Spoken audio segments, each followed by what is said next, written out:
हाय, मैं सोफिया हूँ। बात यह है कि मुझे सिंगिंग बहुत पसंद है, लेकिन किसी को ये पता ही नहीं है।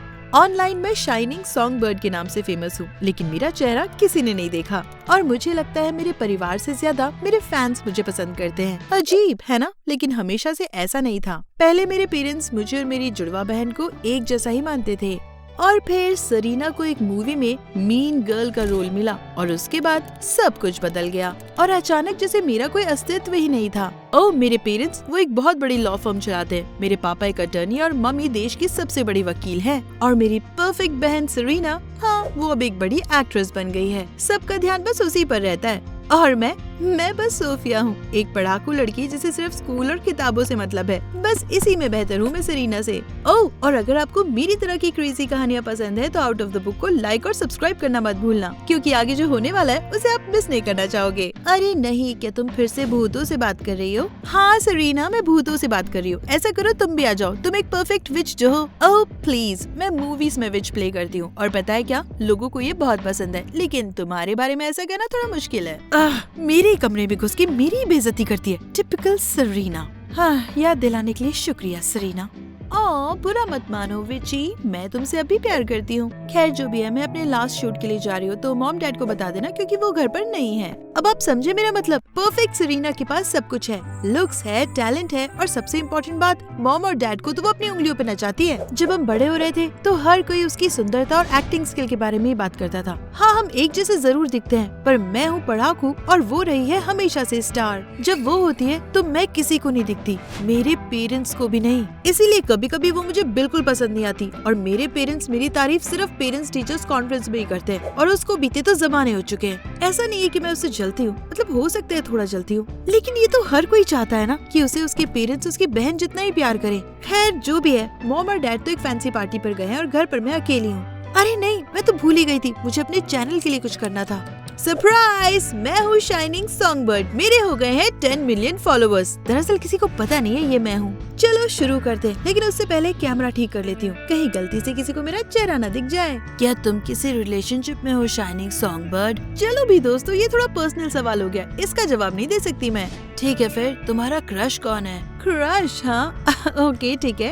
एक बार मेरी माइक्रोबायोलॉजी की क्लास में एक लड़की पर मुझे क्रश हुआ था। अभी तो मुझे उसका नाम भी याद नहीं है और फिर पता नहीं कैसे मेरे मुंह से डेमन का नाम निकल गया। मतलब क्या चल रहा था मेरे दिमाग में? डेमन तो मेरे टाइप का है भी नहीं। मैंने शांत रहने की कोशिश की और सवालों का जवाब देती रही, पर अचानक मेरे फोन पर एक अननोन नंबर से कॉल आने लगा। पहले मैंने इग्नोर किया, लेकिन जब फिर से फोन आया तो मुझे लाइव स्ट्रीम एंड करनी पड़ी। मुझे बहुत गुस्सा आ रहा था, ये जो भी था ये मेरी वाइब खराब कर रहा था। मैं फोन उठाकर चिल्लाने ही वाली थी, लेकिन जैसे ही मैंने आवाज सुनी तो मेरे दिल की धड़कनें रुक गई। सरीना का एक्सीडेंट हो गया था।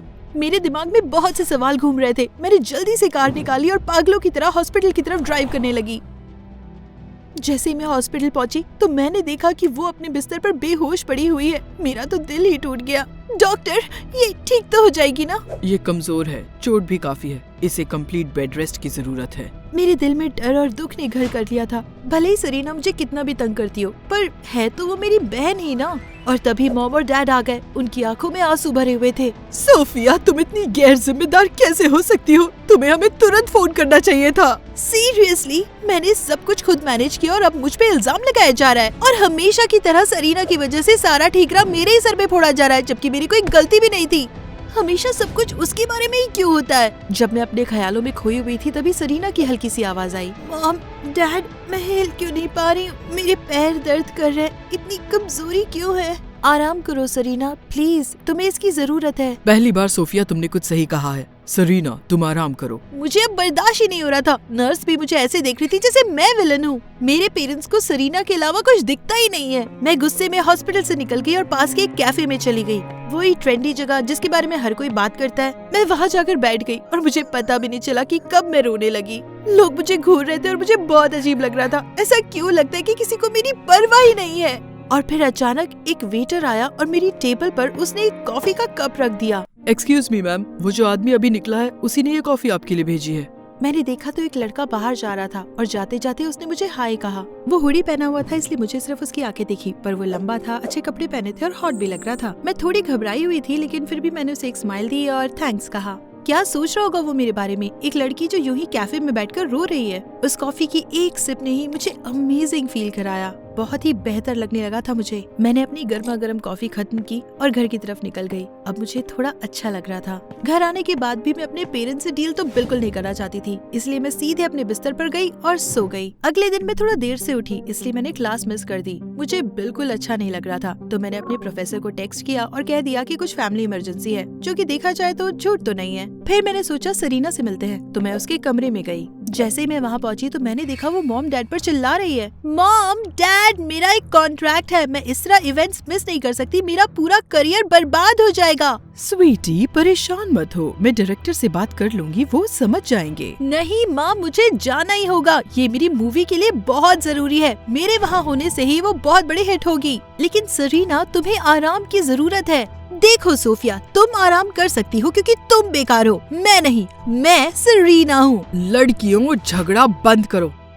सुनो मेरी बात, तुम दोनों जुड़वा हो तो क्यों ना सोफिया सरीना बनकर चली जाए, इस तरह सरीना यहाँ आराम कर पाएगी। मॉम वो कभी भी मेरी तरह नहीं हो सकती, भले ही हम आइडेंटिकल ट्विंस हैं। सीरियसली सरीना, तुम सिर्फ एक अमीर ज़ादी हो जिसका दिमाग खाली है और दिल में बस कचरा भरा है। सोफिया प्लीज जरा बात को समझने की कोशिश करो, ये हम सबके लिए जरूरी है। मुझे अपने कानों पर विश्वास ही नहीं हो रहा था। पिछले 17 सालों से हर एक चीज सिर्फ सरीना के बारे में थी, जैसे मैं तो कुछ हूँ ही नहीं। मेरे पेरेंट्स 24 घंटे बस सरीना सरीना की ही रट लगाए रखते थे और अब वो चाहते कि मैं सरीना बनने का ढोंग करूँ। ठीक है मॉम, मैं ये करूँगी, सिर्फ आपके लिए। मैं मान गई क्योंकि मैं सिर्फ अपनी माँ को खुश करना चाहती थी। सरीना ने मुझे एक्टिंग के कुछ टिप्स दी, क्या पहनना है ये बताया और वो सब कुछ जो मुझे पता होना चाहिए था।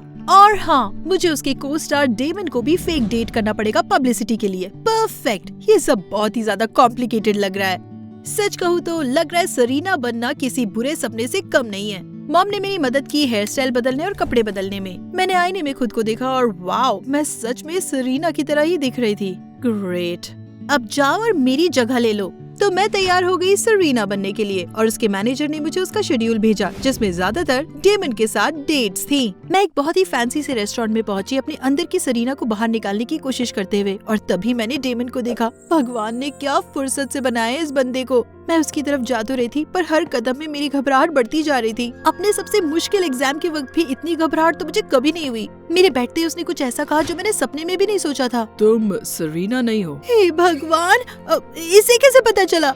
मैंने बात रफा दफा करने की कोशिश की, पर उसने कहा कि उसे बस पता है। अजीब है ना, पर छोड़ो। उससे बात करके मुझे पता चला कि मीडिया में जैसा उसे दिखाते हैं वैसा वो है नहीं, काफी कूल है वो। मैं थोड़ा रिलैक्स होने ही लगी थी कि मैंने देखा कि रेस्टोरेंट के कोने से कोई हमारी फोटोज ले रहा है। डेमन, कोई हमारी फोटोज ले रहा है। रिलैक्स, ये मूवी के लिए अच्छा है। उसे इससे कुछ फर्क ही नहीं पड़ा, जैसे ये कोई नॉर्मल सी बात है। और वो इतना स्वीट था, मुझे हंसाता रहा। थोड़ी देर के लिए मुझे अच्छा लगने लगा था, और फिर अचानक एक पेपराज़ी का झुंड हमारी तरफ आने लगा। मैं तो जैसे जम ही गई थी। अगर उन्हें पता चल गया कि मैं सरीना नहीं हूँ तो। लेकिन डेमन ने मेरा हाथ पकड़ा और उसकी सिक्योरिटी टीम ने हमें वहाँ से निकाल लिया। तो तुम्हारा नाम क्या है वैसे, और तुम सरीना बनने का नाटक क्यों कर रही हो? वो सच में बहुत ही क्यूरियस लग रहा था, तो मैंने सोचा क्यों ना बता ही दूं। जब मैंने उसे सारी बात बताई तो वो हंसने लगा और उसने कहा कि मैं सरीना की तरह बिल्कुल नहीं हूँ, जो कि देखा जाए तो सच है। गाड़ी चलाने से पहले उसने इंस्टाग्राम खोला तो देखा तो हमारी फोटो वायरल हो गई थी। ओह वाओ, लोग कह रहे थे कि हम परफेक्ट कपल हैं।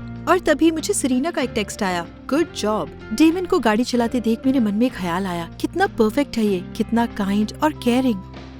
मेरी बहन की तरह तो बिल्कुल नहीं है। मुझे पता ही नहीं चला कि हम मेरे घर वापस आ गए। मैं कार से उतरी और मैंने उसे बाय कहा। वो मुस्कुरा रहा था जैसे चाहता ही नहीं हो कि मैं जाऊं। मेरे तो गाल ही लाल होने लगे। ये हो क्या रहा है मेरे साथ? कुछ और बहुत ही पब्लिक डेट्स के बाद मैं समझ गई थी कि मेरा सरीना बने रहने का वक्त अब खत्म हो रहा है। लेकिन डेमन के साथ एक डेट और बची थी, और जब मैं वेन्यू पर पहुंची तो मुझे पता चला कि ये देश की सबसे महंगी जगहों में से एक है। कुछ तो गड़बड़ है। मुझे बहुत अजीब लग रहा था। यहाँ हमेशा के पेपराज़ी की भीड़ और फ्लैश नहीं थी जो सब कुछ मुश्किल कर देते हैं, पर कुछ तो था। डेमन के मेरे करीब आते ही मेरे दिल की धड़कनें तेज हो गईं। अरे नहीं, कहीं सच में मुझे इससे प्यार तो नहीं हो रहा। और फिर मैंने सोचा कि मुझे ये सब सोचना छोड़कर डेमन की कंपनी में रिलैक्स करना चाहिए कि तभी एक आदमी मेरी तरफ तेजी से आ रहा था। मैं घबरा गई। मुझे लगा अब तो भांडा फूट ही जाएगा। और फिर पता नहीं कहां से सरीना आ गई और उस आदमी को एक लात जमा दी। सिक्योरिटी, इस आदमी को बाहर करो। मैं डर के मारी थर थर कांप रही थी कि तभी डेमन और सरीना ने मुझे शांत किया। तुम यहाँ क्या कर रही हो? मैं बस तुमसे मिलने आई थी। अकेले बैठे बैठे अपनी स्क्रीन पर तुम्हें और डेमन को देखते हुए मुझे कुछ समझ आ गया है। मैं अब अच्छा महसूस कर रही हूँ और मैं तुमसे और डेमन से मिलना चाहती थी। फिर मैंने उस आदमी को तुम्हें अटैक करते देखा तो मदद तो करनी ही थी। सोफिया, मुझे माफ कर दो, मैंने तुम्हारे साथ अच्छा नहीं किया और मुझे तुम्हारा सीक्रेट पता है। तुम्हें डेमन पसंद है ना? मैं तो शर्म के मारे पानी पानी हो गई और सरीना ने डेमन को इशारा किया। सोफिया, मैं ये किसी पब्लिसिटी स्टंट के लिए नहीं कर रहा हूँ। मैं ये तुमसे पूछ रहा हूँ, सरीना से नहीं। क्या तुम मुझे पसंद करती हो? मेरी खुशी का तो ठिकाना ही नहीं रहा। मेरे पास तो कहने को कोई शब्द ही नहीं थे और तभी उसने कहा कि उस दिन कैफे में कॉफी देने वाला बंदा वही था, जो कि कितनी पुरानी बात लग रही है। अब सब कुछ सही हो गया था। सरीना मुस्कुराते हुए मेरा साथ दे रही थी और मैंने कहा, हाँ डेमन, तुम्हारा ही तो इंतजार था मुझे। चलो मैं तुम दोनों लव बर्ड्स को अकेला छोड़ देती हूँ। और Sophia, I am really sorry. अब से मैं एक अच्छी बहन बनने की पूरी कोशिश करूंगी। और बस ये हुई, मुझे मेरा प्यार मिल गया। मेरी बहन अब विलन नहीं थी और मेरे पेरेंट्स भी अब मुझे अप्रिशिएट करने लग गए थे। आखिर में सब सही हो सकता है अगर आप जोखिम लेने के लिए तैयार हैं।